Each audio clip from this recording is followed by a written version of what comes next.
You made the birds to sing and bells to ring when I gave you my heart. The earth's gray skies so blue, made the sun come shining through when I gave you my heart. So I'll sing from a new heart, and my voice I will raise. I will sing him a new song. I will sing him a new song. I will sing him a song of praise.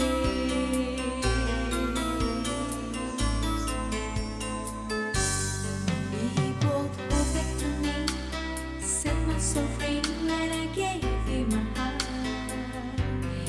He gave words to a song to sing all day long when I gave him my heart.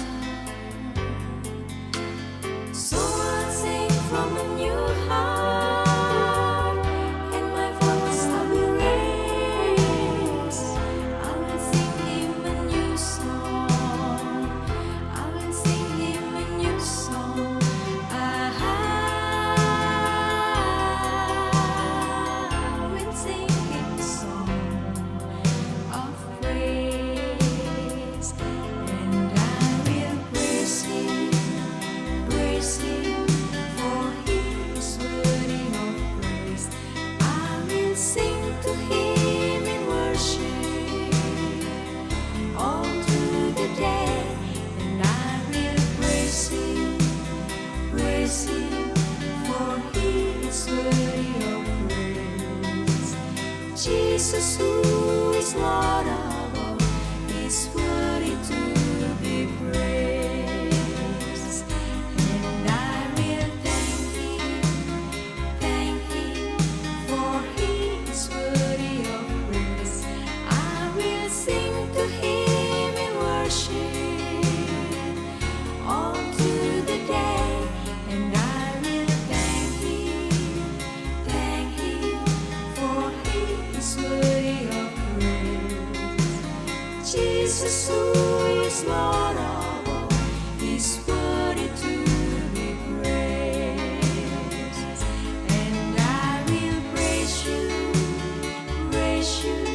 for you are worthy of praise. I will sing to you in worship all through the day, and I will praise you, for you are worthy of praise. Jesus, you are Lord of all, and worthy to be praised. Worthy to be praised.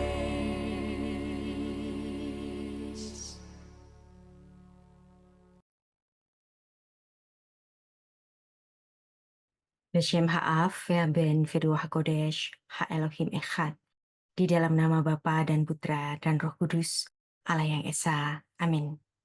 Shalom, selamat pagi semuanya.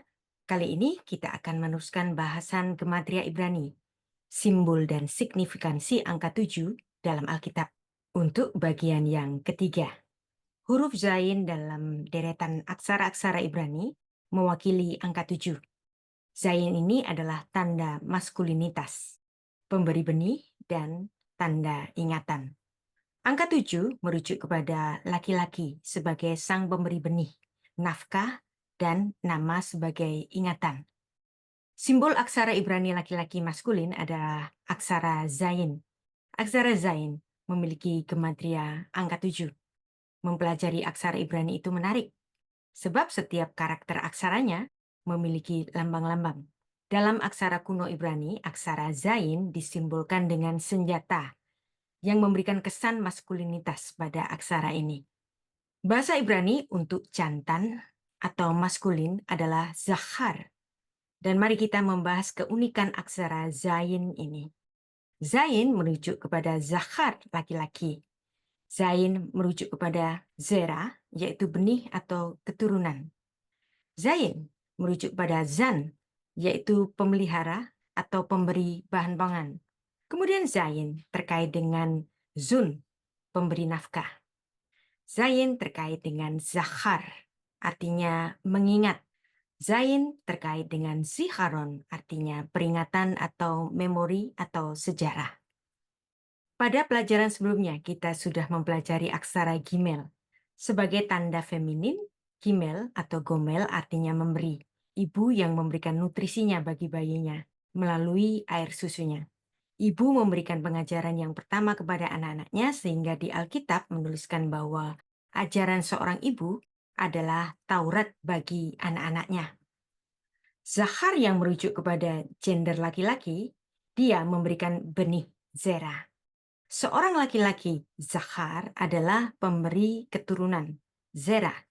Kita lihat satu contoh ayat bahwa setelah bencana air bah, Allah menjadikan Nuh sebagai Adam yang baru, yang memberikan benih atau keturunan, zera, yang menjadi cikal bakal keturunan manusia-manusia di bumi melalui ketiga putra-putranya, yaitu Sem, Ham, dan Yafet.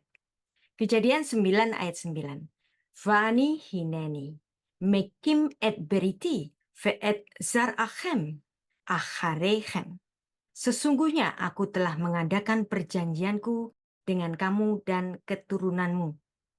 Maka laki-lakilah yang memproduksi benih keturunan, zera, bagi kelanjutan penciptaan, creation.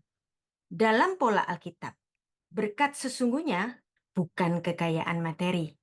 Keturunan, yaitu anak dan cucu, adalah berkat yang lebih besar daripada kekayaan materi. Ishak menyebut berkat Abraham secara khusus kepada Yakub sebagai penerus garis suksesinya. Ishak menegaskan tempat kediaman Yakub yang diturunkannya dari Abraham. Kejadian pasal 28 ayat 3. Ve'el Shaddai yefarech otecha veyafrecha veyarbecha vehayita likehal amim.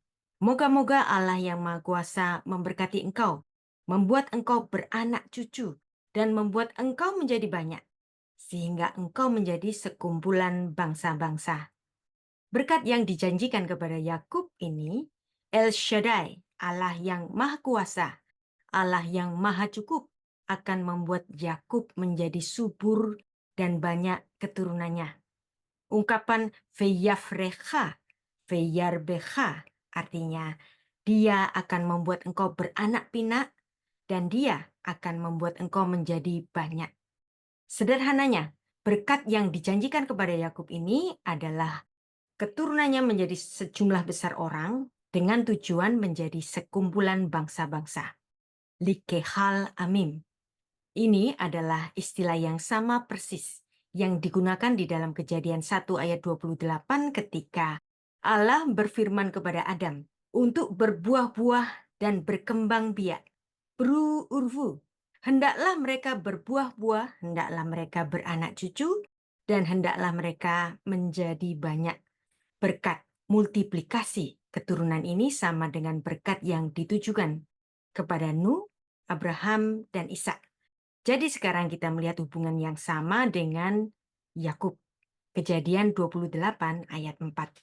Veyiten lecha et birkat Avraham, lecha ule sar'acha itah, lerishdecha et eretz megurecha, asher natan Elohim le Abraham. Moga-moga ia memberikan kepadamu berkat yang untuk Abraham kepadamu, serta kepada keturunanmu, sehingga engkau memiliki negeri ini, yang kau diami sebagai orang asing, yang telah diberikan Allah kepada Abraham.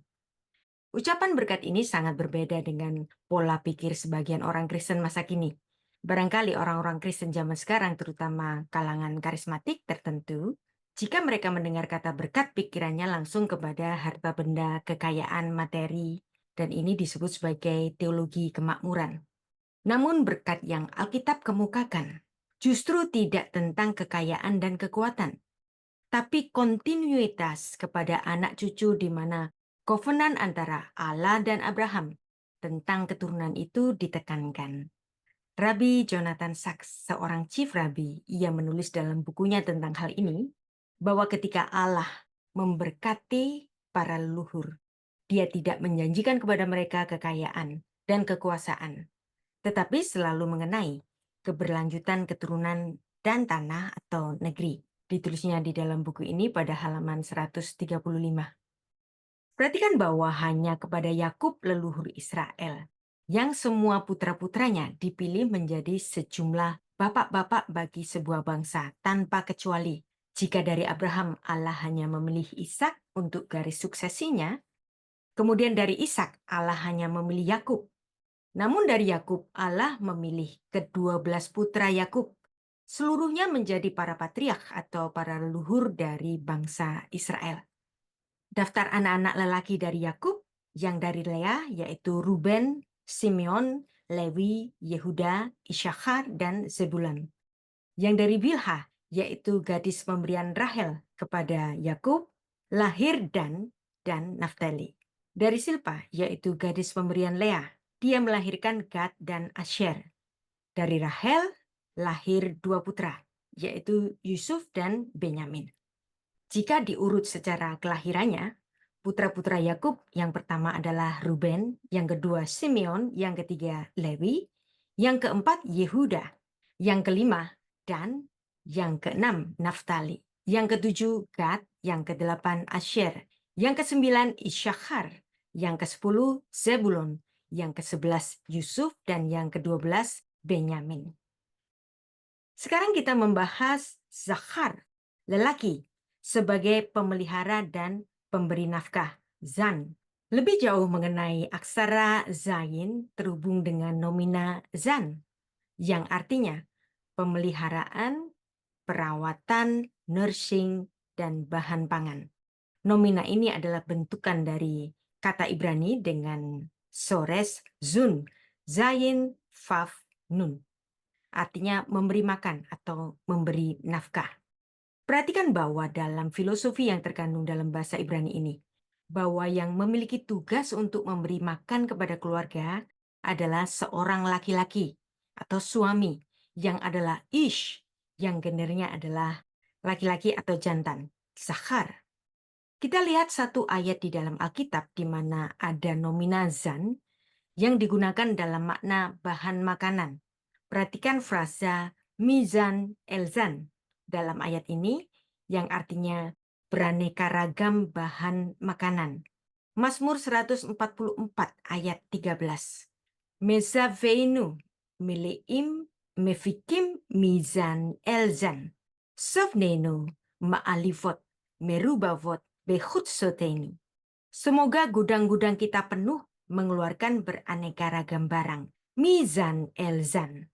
Semoga kambing domba kita menjadi beribu-ribu berlaksa-laksa di padang-padang kita.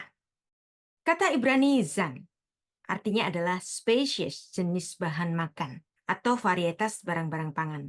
Sang pemazmur di sini menggambarkan bagaimana gudang dapur seseorang menyimpan berbagai macam bahan makanan, dari bahan pokok sederhana sampai bahan makanan yang mahal, dari buah-buahan, sayur, gandum, daging, dan seterusnya. Ungkapan ini menggambarkan berkat yang besar yang berasal dari Tuhan.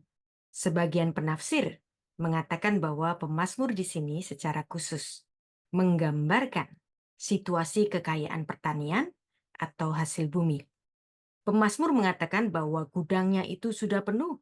Ini bukan hanya karena hasil pertanian yang besar pada musim itu, tetapi ada penghasilan yang masih dari panen sebelumnya. Oleh karena itu, ia menyebutkan varietas barang-barang yang berbeda. Mizan elzan, yang artinya beraneka ragam bahan-bahan makanan. Dalam bahasa Indonesia, kata nafkah adalah serapan dari bahasa Arab nafaka, artinya sesuatu yang keluar. Ini dapat kita bandingkan dengan bahasa yang serumpun dengan Arab, yaitu bahasa Aram, yaitu nifkah, artinya outlay, expense, digunakan di dalam Alkitab dalam Ezra 6 ayat 4 dan 8. Kata nifkah itu diterapkan sebagai suami yang membayar expenses bagi keluarganya. Kita teruskan untuk membahas kata zakhar yang artinya lelaki, yang memberi nama sebagai ingat-ingatan, zikharon, memori. Orang Israel memiliki sistem sosial patriarki. Misalnya penulisan silsilah dari seorang anak ditulis melalui nama ayahnya laki-laki. Kita dapat melihat contohnya bagaimana Tuhan Yesus Kristus dalam inkarnasinya di bumi ini, dalam keadaannya sebagai manusia, pada penulisan silsilahnya, baik dari garis Maria, yaitu ibunya, yang ditulis dalam Lukas 3 ayat 23-38, maupun garis ayahnya, yaitu garis Yusuf, bapak angkatnya, ditulis dalam Matius 1 ayat 2-17. Keduanya menggunakan nama Yusuf, suami Maria. Pada budaya secara umum, penulisan nama keluarga selalu menggunakan surname, nama keluarga, dari sang ayah. Dari surname itu sebuah keluarga akan diingat.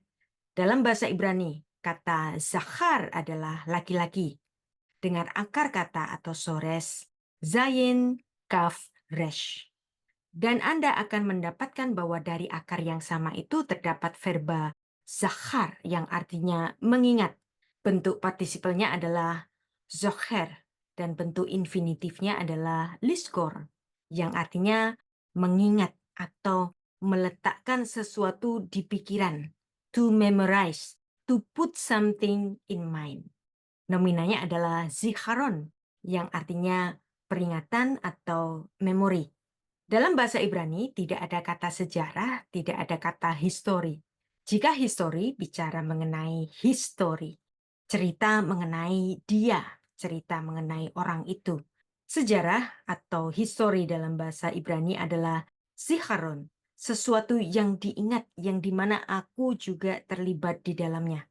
Jika histori, cerita mengenai his story, atau cerita mengenai her story. Dalam bahasa Ibrani, histori ini melibatkan orang itu, zikaron. Dari sini dapat kita mengerti suatu dasar mengapa suatu keluarga menggunakan nama ayah sebagai surname, nama keluarga. Karena dari nama ayah sebagai kepala keluarga, eksistensi keluarga itu akan diingat. Garis keturunan untuk Yesus Kristus pun diidentifikasi dengan nama ayah atau nama-nama bapak-bapak leluhurnya. Daud Raja Israel dan nama Abraham yang adalah bapa dari semua orang beriman. Kita baca ayatnya. Matius 1 ayat 1. Inilah silsilah Yesus Kristus anak Daud, anak Abraham.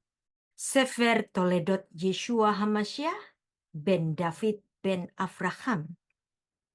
Demikianlah kita telah mempelajari Gematria Ibrani, simbol dan signifikansi angka 7 di dalam Alkitab, di mana huruf Zain sebagai tanda maskulinitas, pemberi benih sebagai tanda ingatan, histori atau sejarah. Beshem Ha'af, Ve'haben, Ve'ruach HaKodesh, Ha'elohim Echad, di dalam nama Bapa dan Putra dan Roh Kudus, Allah yang Esa. Amin.